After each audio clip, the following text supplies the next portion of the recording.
ಪ್ರಧಾನಮಂತ್ರಿಗಳಾದ the honourable prime minister of India Shri Narendra Modiji.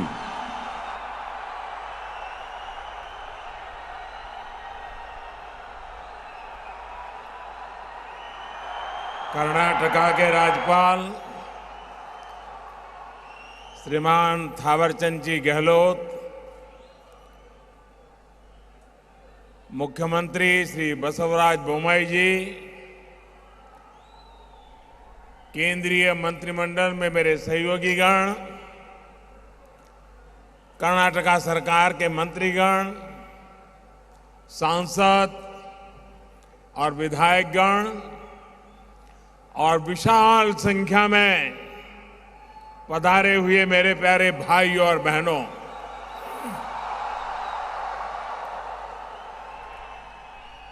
आज भारत की समुद्री ताकत के लिए बहुत बड़ा दिन है। राष्ट्र की सैन्य सुरक्षा हो या फिर राष्ट्र की आर्थिक सुरक्षा, भारत आज बड़े अवसरों का साक्षी बन रहा है। अब से कुछ समय पहले कोच्चि में भारत के पहले स्वदेशी एयरक्राफ्ट कैरियर के लोकार्पण ने हर भारतीय को गर्व से भर दिया है।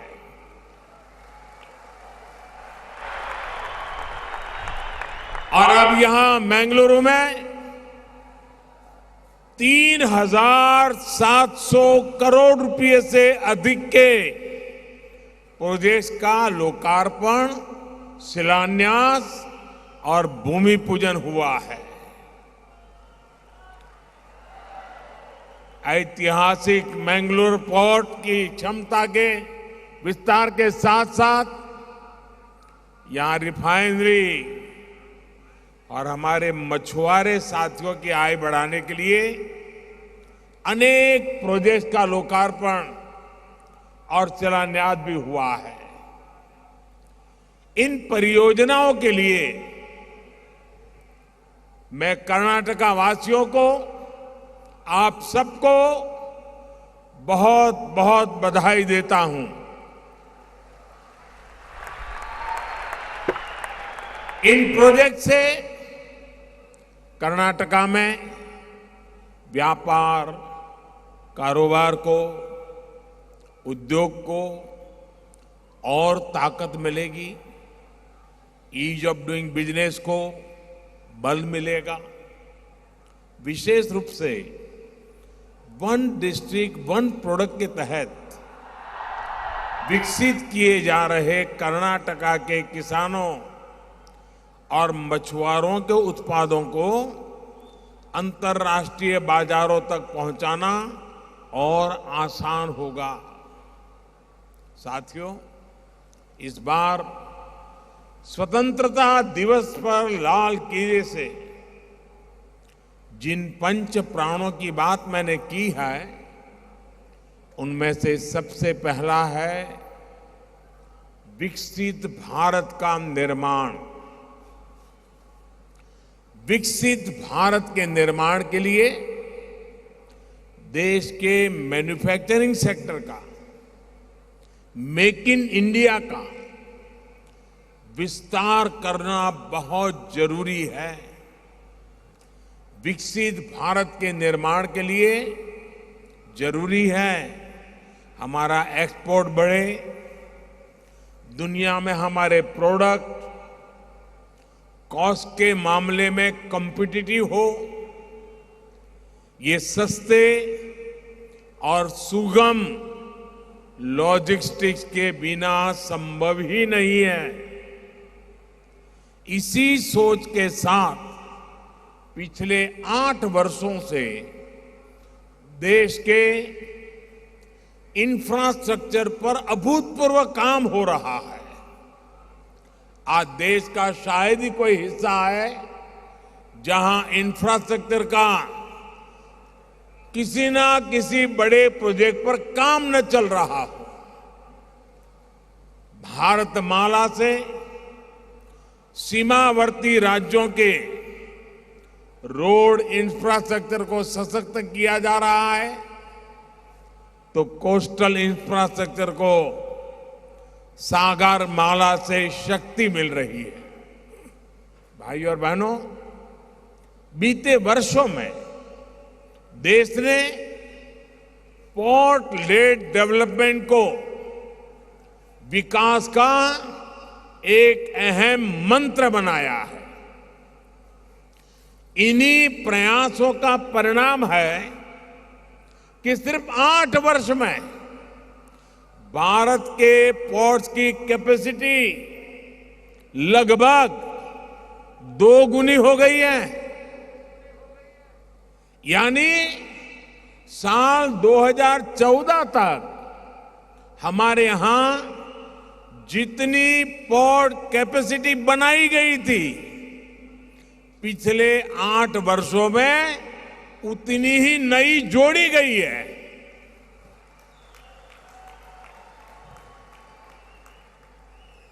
मैंगलोर पोर्ट में जो टेक्नोलॉजी से जुड़ी नई सुविधाएं जोड़ी गई है, इससे इसकी कैपेसिटी और एफिशिएंसी दोनों बढ़ने वाला है। आज गैस और लिक्विड कार्गो के स्टोरेज से जुड़े जिन 4 प्रोजेक्ट्स का शिलान्यास यहां किया गया है, उनसे कर्नाटका और देश का बहुत लाभ होने वाला है। इससे खाद्य तेल की, एलपीजी गैस की, बिटुमिन की इंपोर्ट कॉस्ट भी कम होगी। साथियों, अमृत काल में भारत ग्रीन ग्रोथ के संकल्प के साथ आगे बढ़ रहा है। ग्रीन ग्रोथ और ग्रीन जॉब, ये नया अवसर है। यहां की रिफाइनरी में जो नई सुविधाएं आज जुड़ी हैं, वे भी हमारी इन्हीं प्राथमिकताओं को दर्शाती है। आज हमारी रिफाइनरी नदी के पानी पर निर्भर है। डिसैलिनेशन प्लांट से रिफाइनरी की नदी के पानी पर निर्भरता कम हो जाएगी। भाई और बहनों, पिछले 8 वर्षों में देश भर में इंफ्रास्ट्रक्चर के विकास को जिस प्रकार देश ने प्राथमिकता बनाया है, उसका बहुत अधिक लाभ कर्नाटका को मिला है। कर्नाटका सागर माला योजना के सबसे बड़े लाभार्थियों में से एक है। कर्नाटका में सिर्फ नेशनल हाईवे के क्षेत्र में ही पिछले 8 वर्षों में लगभग 70,000 करोड़ रुपए के प्रोजेक्ट पर काम हुआ है। इतना ही नहीं, लगभग 1 लाख करोड़ रुपए से अधिक के प्रोजेक्ट पाइपलाइन में हैं। Bengaluru Chennai expressway, Bengaluru Mysore road highway की 6 लेनिंग, बेंगलुरु से पुणे को जोड़ने वाला greenfield corridor, Bengaluru satellite ring road, ऐसे अनेक प्रोजेक्ट पर काम हो रहा है। रेलवे में तो 2014 से पहले की तुलना में कर्नाटका के बजट में 4 गुना से अधिक की बढ़ोतरी हुई है। रेल लाइनों के चौड़ीकरण में भी बीते 8 सालों में 4 गुना से अधिक गति से काम हुआ है। कर्नाटका में रेल लाइनों के बिजलीकरण का तो बहुत बड़ा हिस्सा पिछले 8 वर्षों में पूरा किया गया है। साथियों, आज का भारत आधुनिक इंफ्रास्ट्रक्चर के विकास पर इतना फोकस इसलिए कर रहा है क्योंकि यही डेवलप भारत के निर्माण का मार्ग है। आधुनिक इंफ्रास्ट्रक्चर का निर्माण उस सुविधा बढ़ाने के साथ ही बड़े पैमाने पर नए रोजगार का भी निर्माण करता है। अमृतकाल में हमारे बड़े संकल्पों की सिद्धि का रास्ता भी यही है। देश के तेज विकास के लिए ये भी बहुत आवश्यक है कि देश के लोगों की ऊर्जा सही दिशा में लगे। जब लोगों की ऊर्जा मूलभूत सुविधाओं को जुटाने में लगी रहेगी तो फिर इसका प्रभाव देश के विकास की गति पर भी पड़ता है। सम्मान से जीवन जीने के लिए पक्का घर, टॉयलेट, साफ पीने का पानी, बिजली और धुआं मुक्त किचन, ये आज के युग में स्वाभाविक आवश्यकताएं हैं। इन्हीं सुविधाओं पर हमारी डबल इंजन की सरकार सबसे ज्यादा जोर दे रही है। पिछले 8 वर्षों में देश में गरीबों के लिए 3 करोड़ से अधिक घर बनाए गए हैं। कर्नाटका में भी गरीबों के लिए 8 लाख से ज्यादा पक्के घरों के लिए स्वीकृति दी गई है। मध्यम वर्ग के हजारों परिवारों को भी अपना घर बनाने के लिए करोड़ों रुपयों की मदद दी गई है। जल जीवन मिशन के तहत सिर्फ 3 वर्षों में ही देश में 6 करोड़ से अधिक घरों में पाइप से पानी की सुविधा पहुंचाई गई है। कर्नाटका के भी 30 लाख से ज्यादा ग्रामीण परिवारों तक पहली बार पाइप से पानी पहुंचा है। मुझे खुशी है कि इन सुविधाओं की सबसे अधिक लाभार्थी हमारी बहनें हैं, हमारी बेटियां हैं। साथियों, गरीब की बहुत बड़ी आवश्यकता इलाज की सस्ती सुविधा और सामाजिक सुरक्षा होती है। जब गरीब पर संकट आता है तो पूरा परिवार और कई बार आने वाली पीढ़ियां तक मुश्किल में पड़ जाती है। गरीब को इस चिंता से आयुष्मान भारत योजना ने मुक्ति दिलाई है। आयुष्मान भारत योजना के तहत देश के करीब करीब 4 करोड़ गरीबों को अस्पताल में भर्ती रहते हुए मुफ्त इलाज मिल चुका है। इससे गरीबों के करीब करीब 50,000 करोड़ रुपए खर्च होने से बचे हैं। आयुष्मान भारत का लाभ कर्नाटका के भी 30 लाख से अधिक गरीब मरीजों को मिला है और उन्हें भी 4,000 करोड़ रुपए से अधिक की बचत हुई है। भाइयों और बहनों, आजादी के बाद दशकों तक हमारे यहां ऐसी स्थिति रही कि सिर्फ साधन संपन्न वालों को ही विकास का लाभ मिला। जो आर्थिक दृष्टि से कमजोर थे उन्हें पहली बार विकास के लाभ से जोड़ा गया है। जिनको आर्थिक दृष्टि से छोटा समझकर भुला दिया गया था, हमारी सरकार उनके साथ भी खड़ी है। छोटे किसान हो, छोटे व्यापारी हो, मछुआरे हो, रेहड़ी पटरी ठेले वाले हो, ऐसे करोड़ों लोगों को पहली बार देश के विकास का लाभ मिलना शुरू हुआ है। वो विकास की मुख्य धारा से जुड़ रहे हैं। पीएम किसान सम्मान निधि के तहत देश के 11 करोड़ से अधिक किसानों के बैंक खातों में लगभग 2 लाख करोड़ रुपए ट्रांसफर किए गए हैं।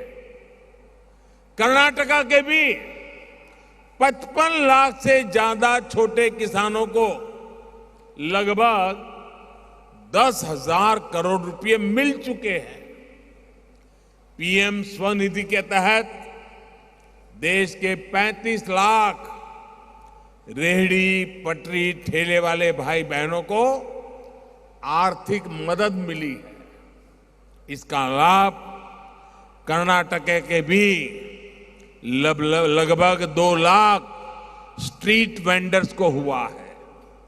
मुद्रा योजना के माध्यम से देश भर में छोटे उद्यमियों को लगभग 20 लाख करोड़ रुपए से अधिक का लोन दिया गया है।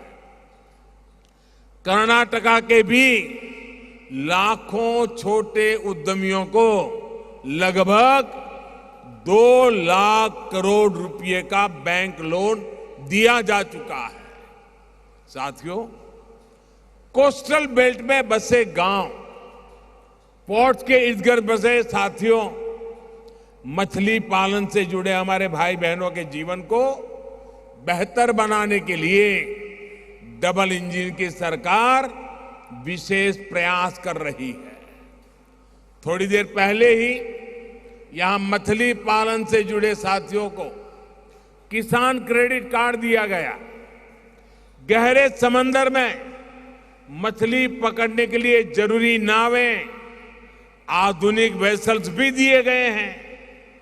पीएम मत्स्य संपदा योजना के तहत मिल रही सब्सिडी हो या फिर मछुआरों को किसान क्रेडिट कार्ड की सुविधा, मछुआरों के कल्याण और आजीविका बढ़ाने के लिए पहली बार इस तरह के प्रयास हो रहे हैं। आज कुलई में फिशिंग हार्बर का भूमि पूजन भी हुआ है। बरसों से हमारे फिशरीज सेक्टर से जुड़े भाई बहन इसकी मांग कर रहे थे। ये जब बनकर तैयार हो जाएगा तो मछुआरों की अनेक समस्याओं का समाधान हो जाएगा। इस प्रोजेक्ट से सैकड़ों मछुआरे, हमारे उन परिवारों को मदद मिलेगी, अनेक लोगों को रोजगार भी मिलेगा। साथियों, डबल इंजन की सरकार देश के लोगों की आकांक्षाओं को पूरा करने के लिए दिन रात मेहनत कर रही है। देश की जनता की आकांक्षा हमारी सरकार के लिए जनता के आदेश की तरह है। देश के लोगों की आकांक्षा है कि भारत में वर्ल्ड क्लास इंफ्रास्ट्रक्चर हो। आज देश के कोने कोने में आधुनिक इंफ्रास्ट्रक्चर का निर्माण हो रहा है। देश के लोगों की आकांक्षा है कि हमारे ज्यादा से ज्यादा शहर मेट्रो कनेक्टिविटी से जुड़े हो। हमारी सरकार का प्रयास है, उसी की वजह से पिछले 8 साल में मेट्रो से जुड़े शहरों की संख्या 4 गुना हो चुकी है। देश के लोगों की आकांक्षा है उन्हें आसानी से हवाई उड़ान की सुविधा मिले। उड़ान योजना के तहत अब तक 1 करोड़ से ज्यादा यात्री हवाई जहाज में सफर कर चुके हैं। देश के लोगों की आकांक्षा है कि भारत में क्लीन इकोनॉमी हो। आज डिजिटल पेमेंट ऐतिहासिक स्तर पर है और भीम यूपीआई जैसे हमारे इनोवेशन दुनिया का ध्यान खींच रहे हैं।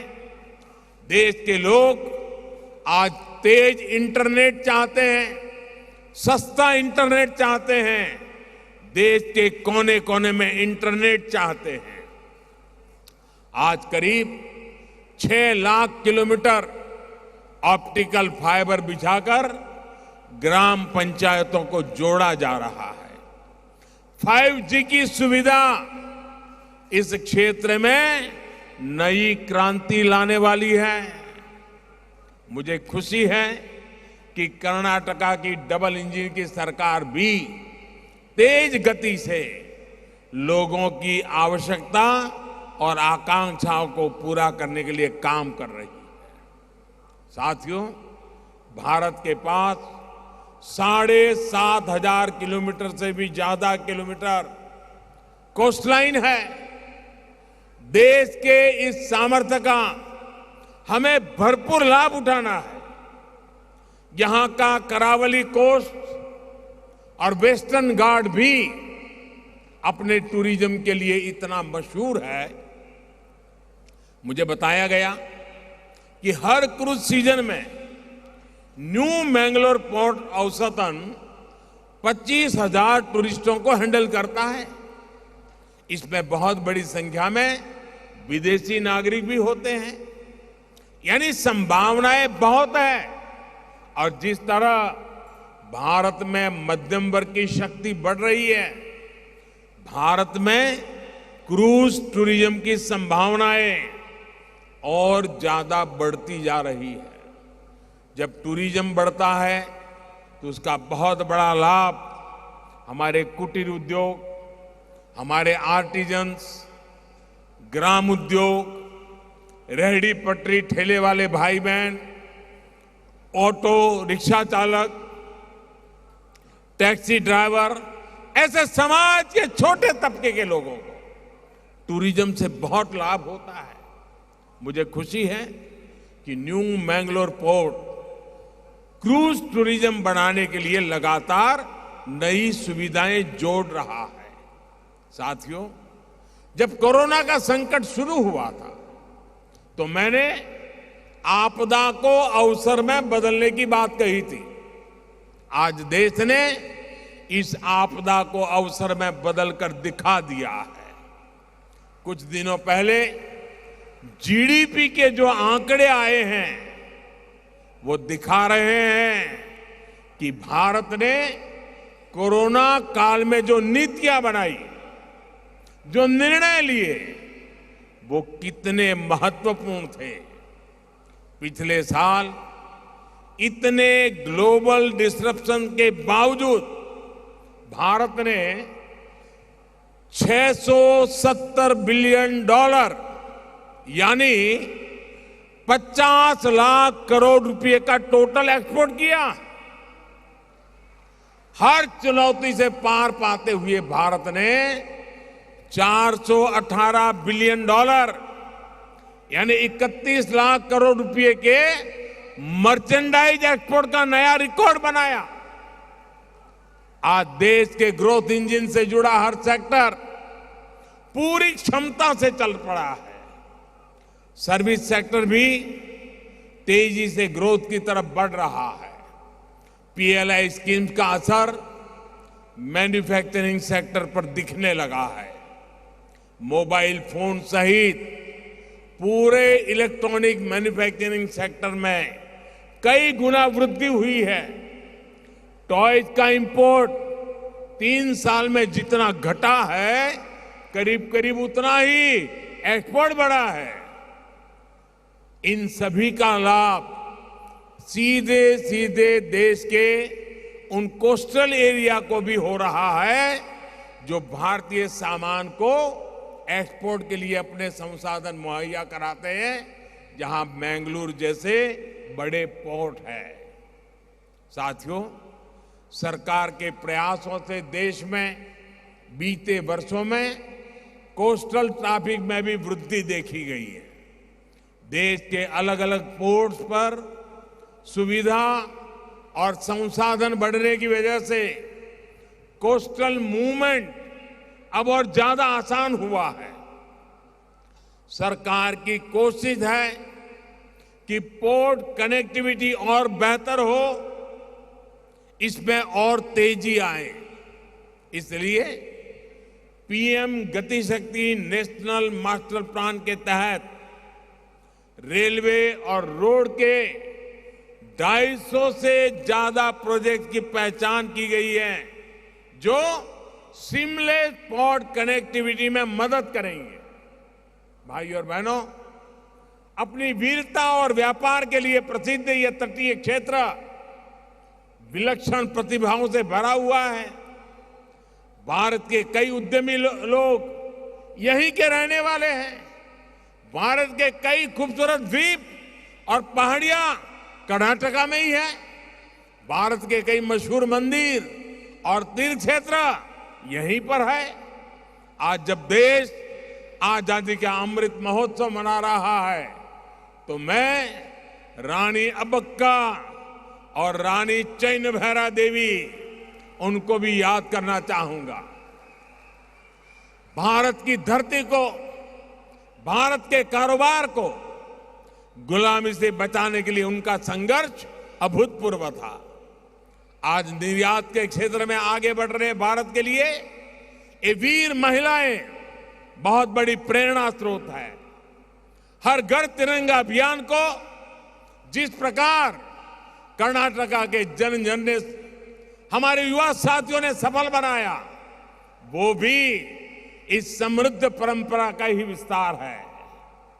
कर्नाटका के करावली क्षेत्र में आकर राष्ट्रभक्ति की, राष्ट्रीय संकल्प की इस ऊर्जा से मैं हमेशा प्रेरित महसूस करता हूं। बेंगलुरु में दिख रही ये ऊर्जा ऐसे ही विकास की राह को उज्जवल बनाती रहे, इसी कामना के साथ आप सभी को विकास के इन प्रोजेक्ट्स के लिए बहुत बहुत बधाई और बहुत बहुत शुभकामनाएं देता हूं। मेरे साथ जोर से बोलिए, भारत माता की, भारत माता की, भारत माता की। बहुत बहुत धन्यवाद।